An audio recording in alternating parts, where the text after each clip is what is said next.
لله نحمده ونستعينه ونستغفره ونعوذ بالله من شرور أنفسنا ومن سيئات أعمالنا من يهده الله فلا مضل له ومن يضلل فلا هادي له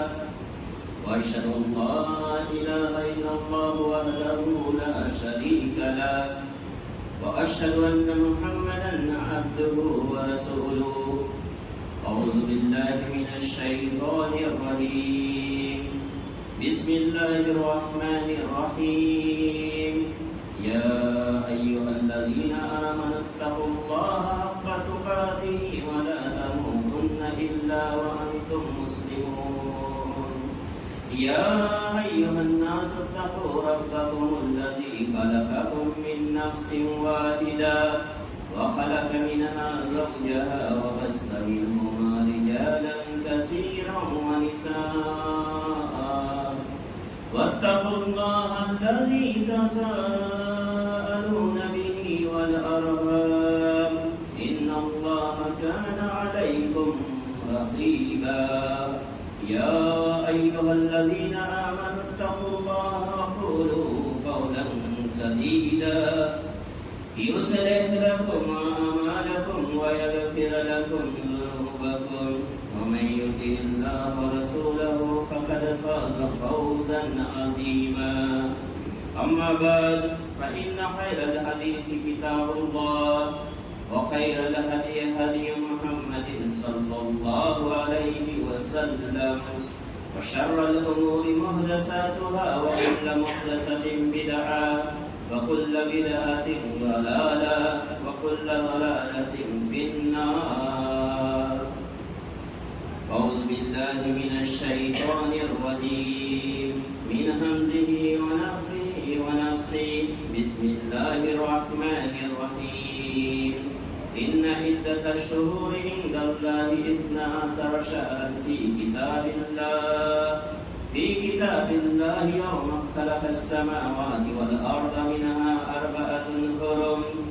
ذلك الدين القيم ولا تظلموا فيهن أنفسكم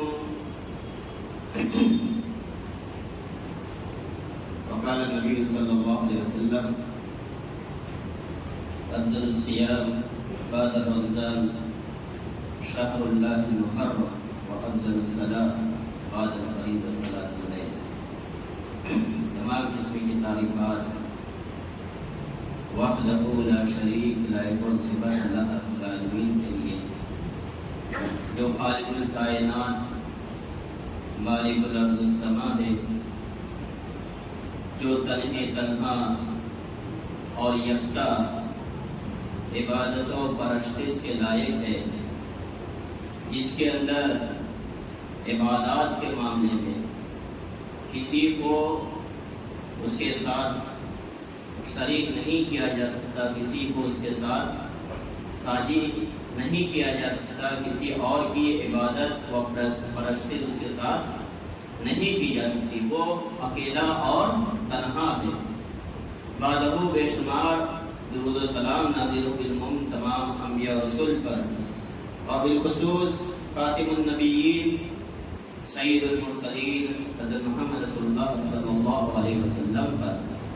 جنہوں نے ہمیں اس دنیاوی زندگی کے اندر جینے کا طریقہ اور اللہ رب العالمین کے نازل کردہ احکامات کے اوپر پیروی کرتے ہوئے اپنی زندگی گزارنے کا طریقہ اور ہمیں سکھلایا. لہذا انگنت لاکھوں درود و سلام نازل ہو اس ہستی مقدس پر جو آمنہ کے لال خاتم النبیین حضرت محمد رسول اللہ صلی اللہ علیہ وسلم پر. اللہم صلی علی محمد وعلی آل محمد کما صلیت علی ابراہیم وعلی آل ابراہیم انک حمید مجید. اللہم بارک علی محمد وعلی آل محمد کما بارکت علی ابراہیم وعلی آل ابراہیم انک حمید مجید. برادران اسلام، بزرگان دین، پردہ نصیب، ہماری ماں اور بہنوں، آج کے خطبہ جمعہ کے اندر اسلامی سال کا آغاز اور اس نئے سال کے اوپر، نئے سال کی آمد پر خود احتسابی ضروری ہے، یعنی کہ اپنے نفس کا محاسبہ کرنا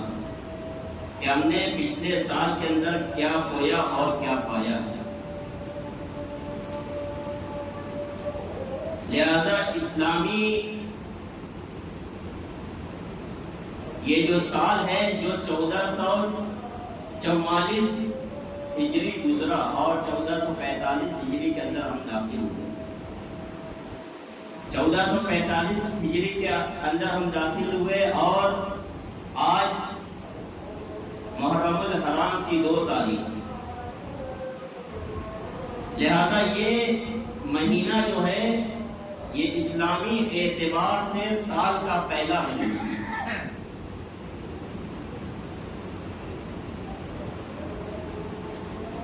غالباً حضرت ابو موسیٰ اشعری رضی اللہ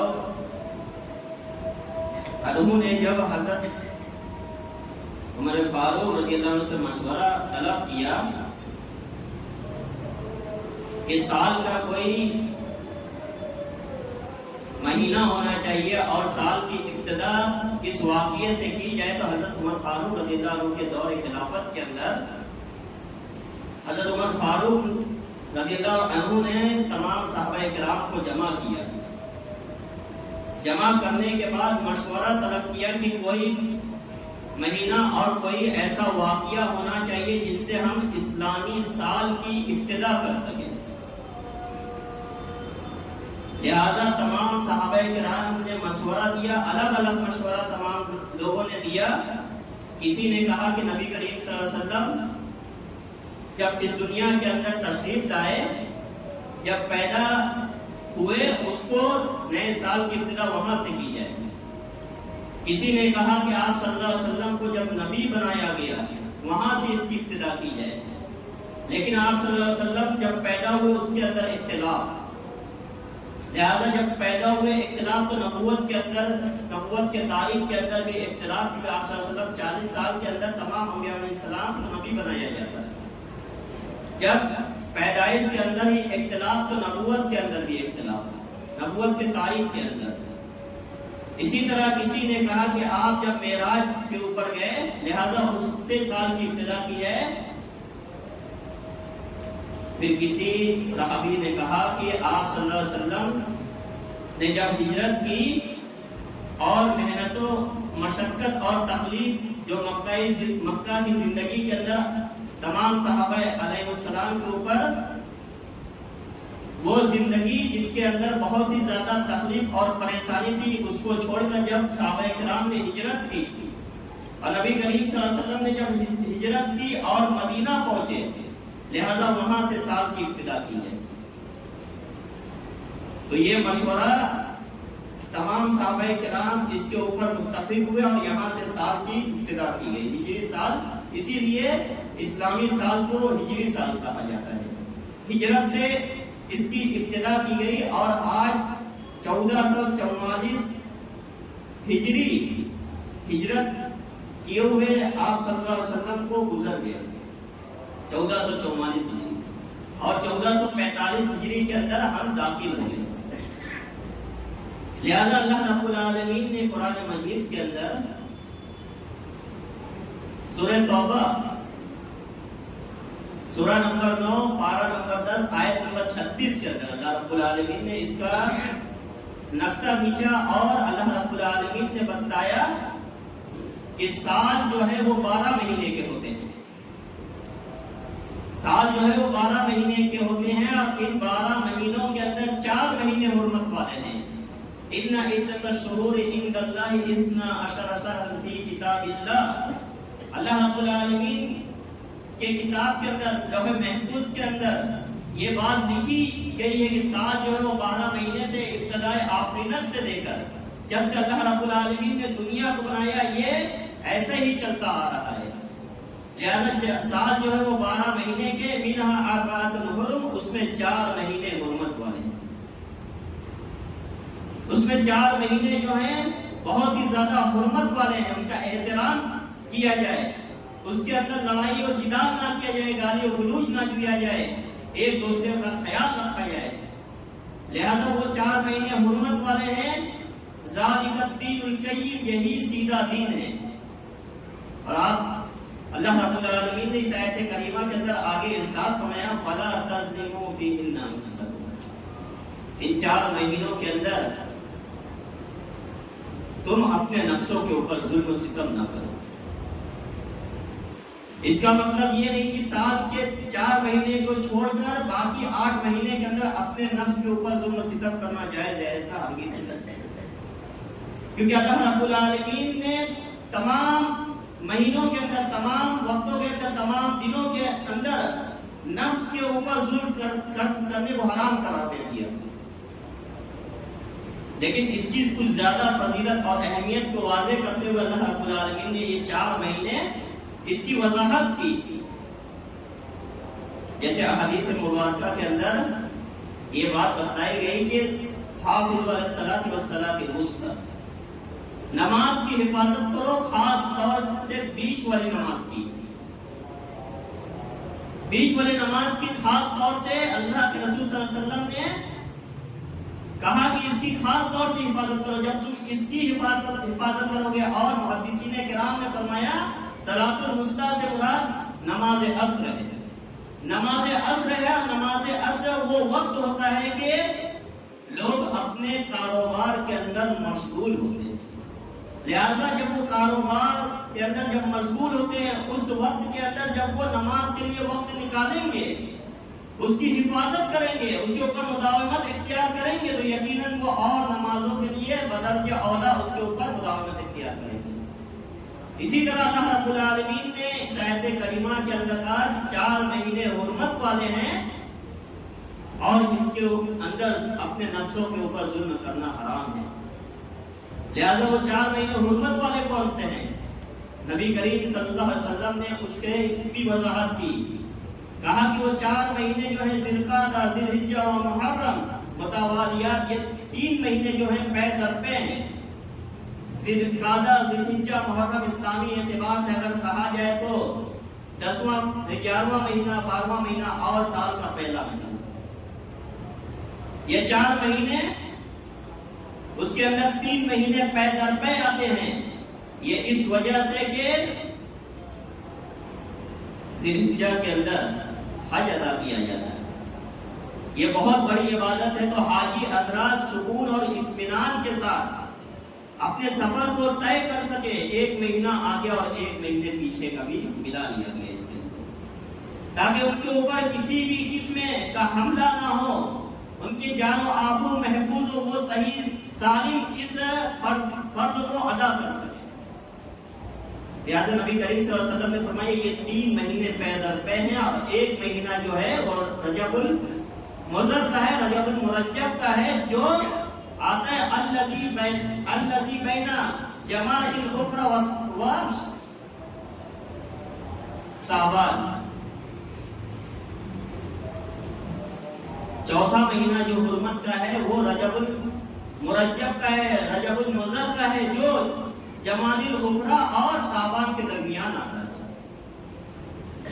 لہذا یہ 4 مہینے حرمت والے،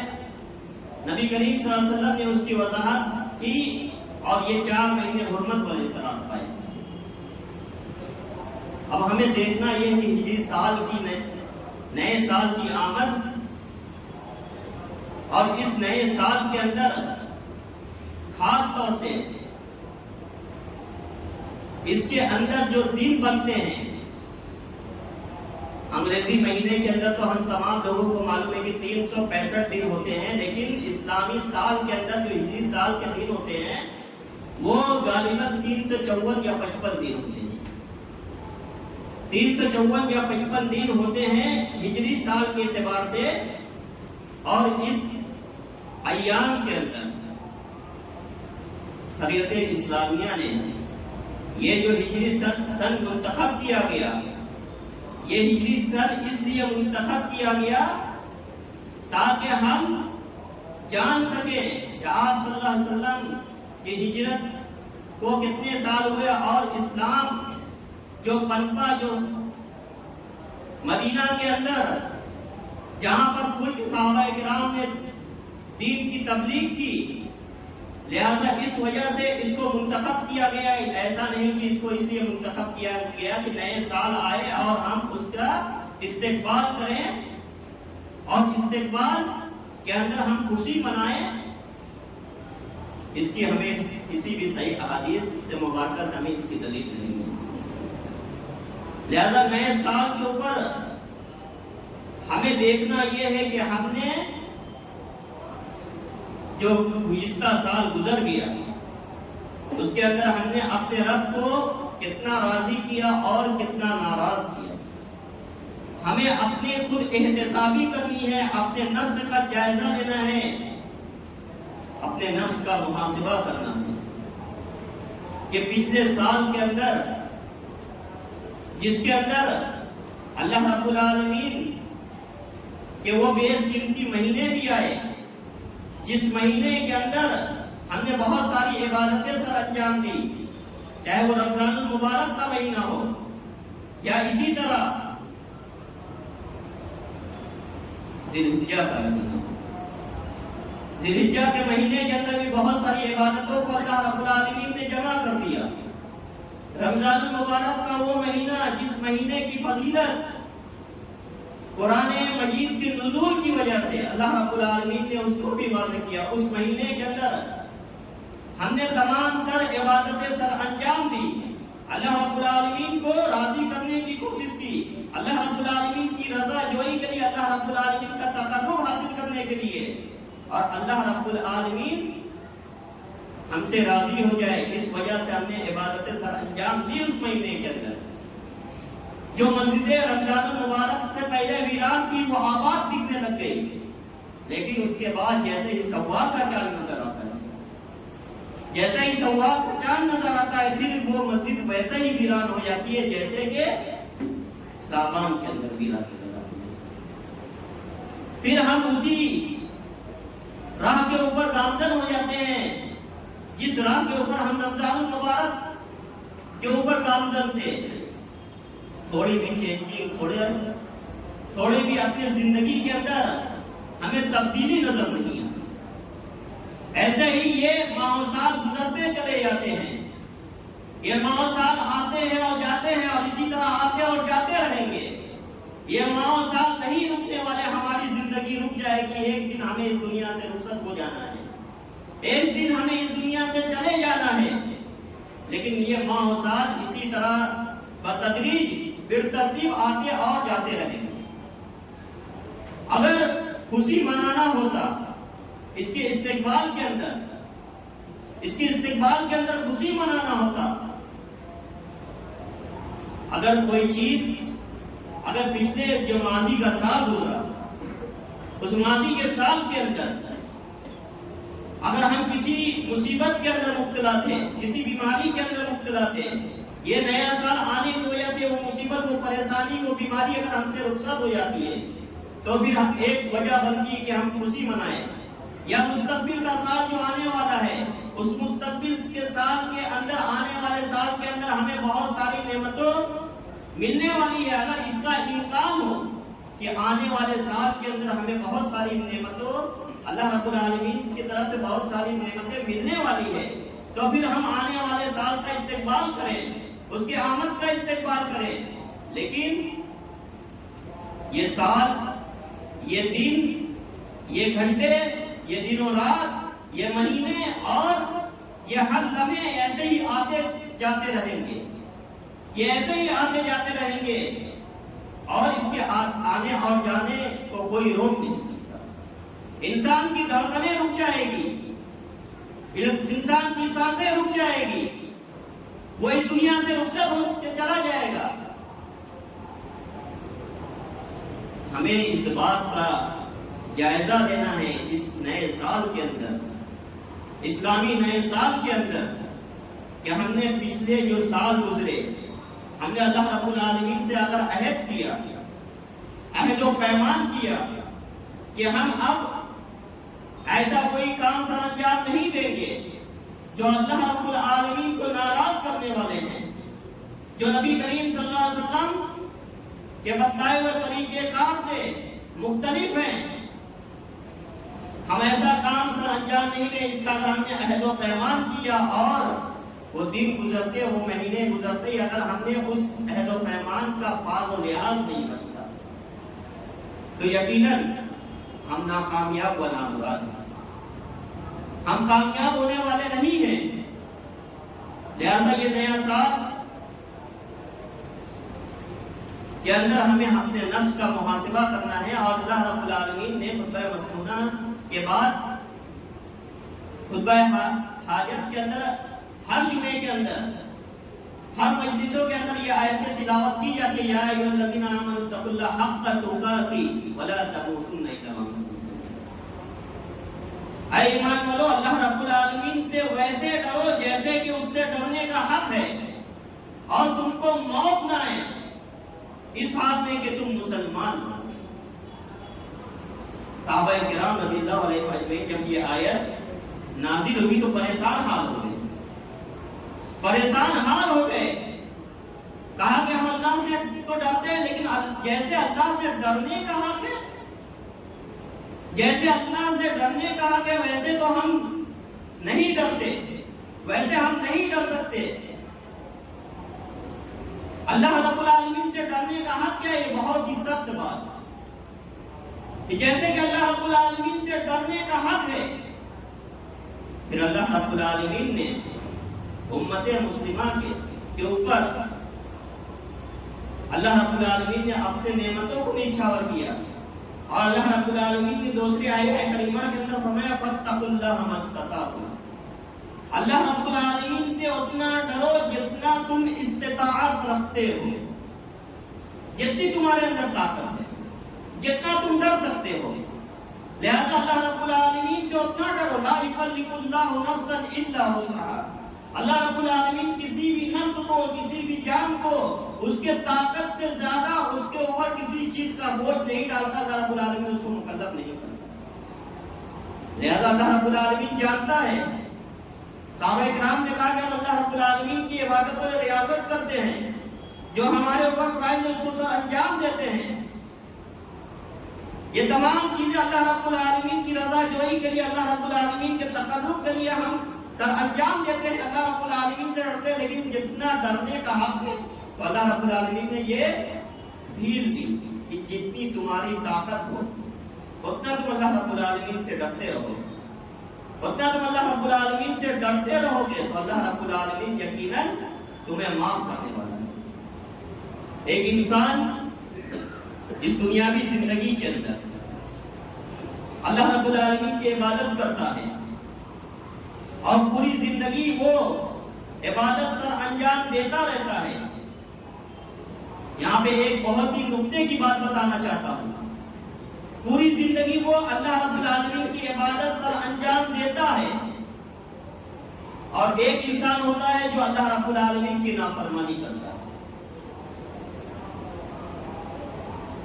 حضرت عبداللہ بن مسعود رضی اللہ عنہ اس سلسلے میں بخاری شریف کے اندر یہ حدیث موجود ہے کہ ایک انسان اپنی پوری زندگی عبادت کے اندر گزارتا ہے، اور اس کے درمیان اور جنت کے درمیان ایک بالش کا، ایک ہاتھ کا فاصلہ باقی رہ جاتا ہے، ایک ہاتھ کا فاصلہ باقی رہ جاتا ہے، اور وہ پھر ایسا کام سر انجام دیتا ہے کہ وہ جہنم کے اندر چلا جاتا ہے۔ اور اسی طرح ایک انسان پوری زندگی اللہ رب العالمین کی نافرمانی کرتے ہوئے گزارتا ہے، جہنم اور اس کے درمیان ایک بالش، ایک ہاتھ کا فاصلہ باقی رہتا ہے، وہ ایسا کام سر انجام دیتا ہے کہ اللہ رب العالمین اس سے راضی ہو جاتا ہے، اور وہ جنت کے اندر داخل ہوتا ہے۔ حسن خاتمہ یہ بہت ہی اہم ہے، انسان کا حسن خاتمہ ایمان کے اوپر ہو، اسلام کے اوپر ہو، اللہ رب العالمین کہ رضا جوئی کے اوپر ہو، یہ بہت ہی اہم چیز ہے،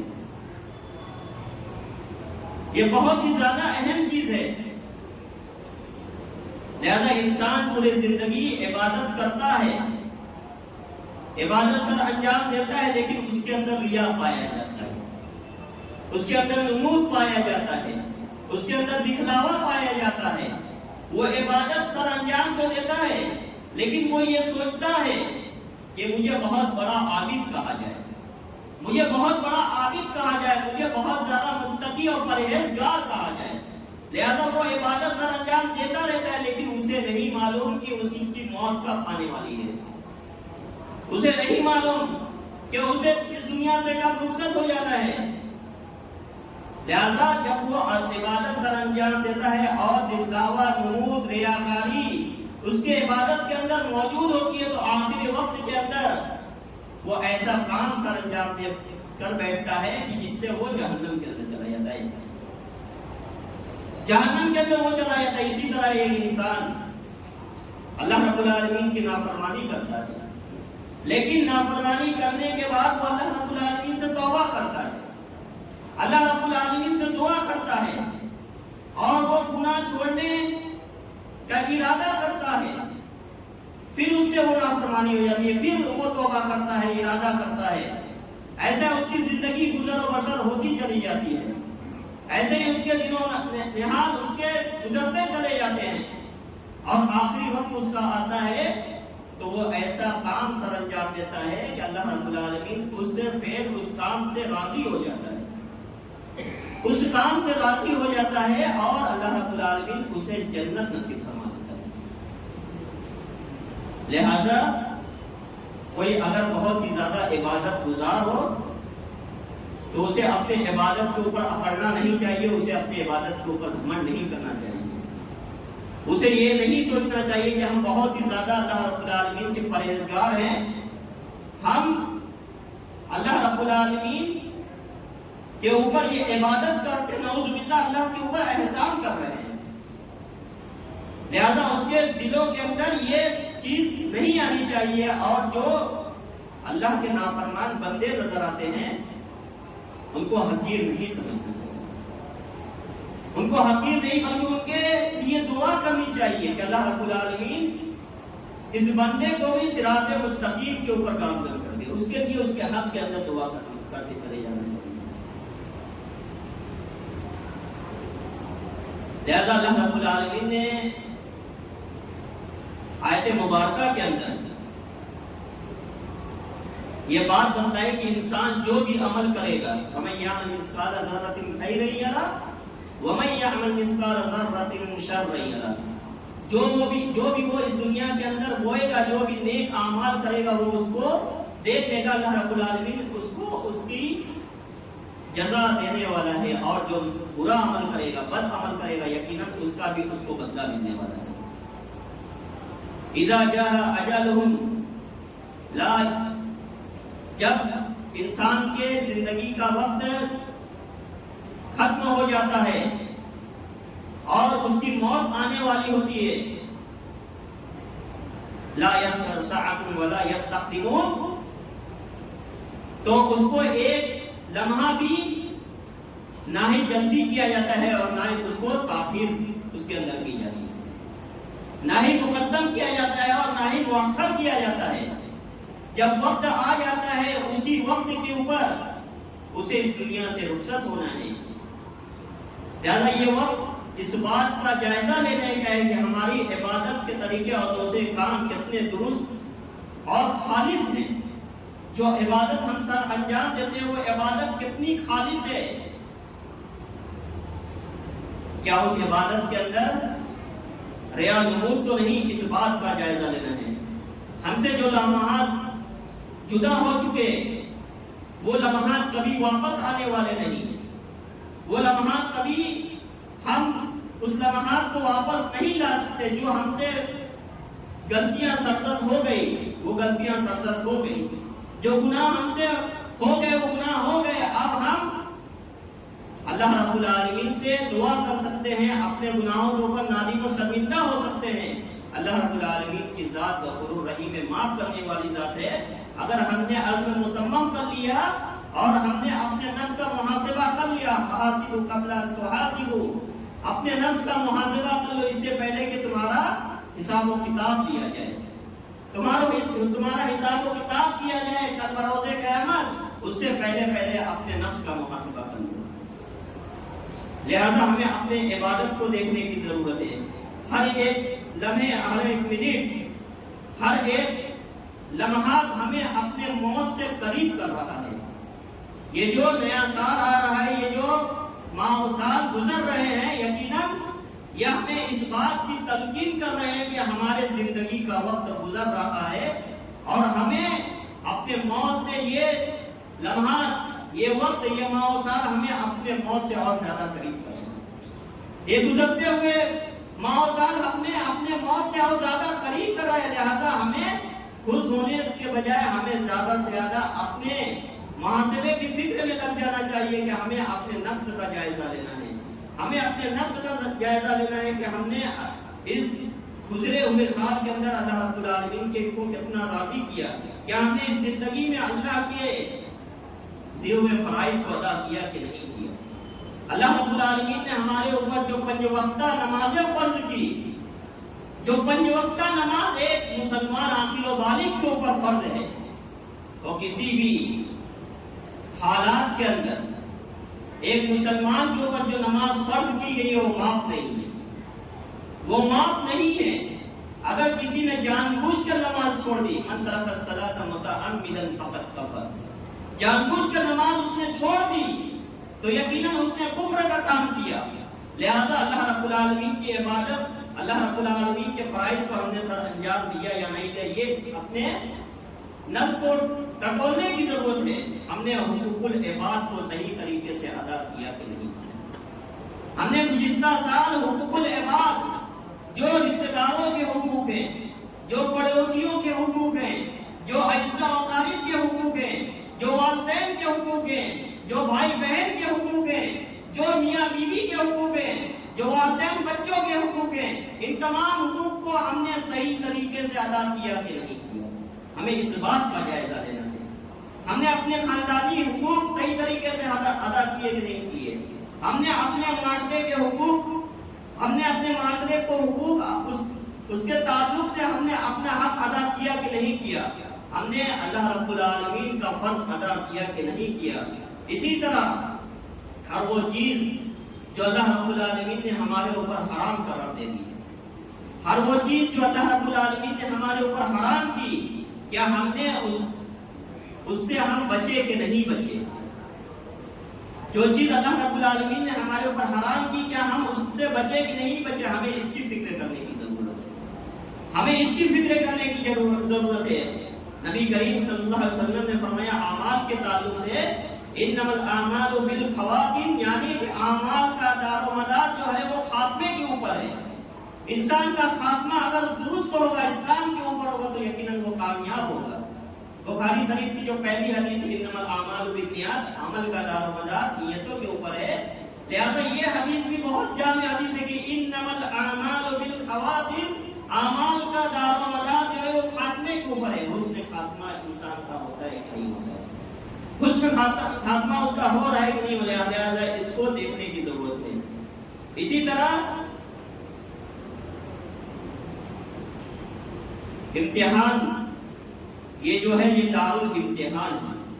یہ زندگی جو ہے وہ دارالامتحان ہے، اور اخروی زندگی وہ ہے دارالجزا ہے۔ جس طرح ہم اس دنیاوی زندگی کے اندر، اس امتحان کے اندر، بچے کا امتحان آتا ہے اسکولوں کے اندر، تو وہ حد الامکان محنت اور کوشش کرتے ہیں، اور وہ ان کا وہ مشن جو ہے وہ ان کو صاف نظر آ رہا ہوتا ہے، ان کو دکھلائی دے رہا ہوتا ہے کہ اگر ہم اس کے اندر محنت کریں گے تو ہم کامیاب ہوں گے، اور ہم محنت نہیں کرتے تو ہم اس کے اندر فیل ہو جائیں گے۔ اسی طرح اگر اخروی زندگی کے اندر کامیاب ہونا ہے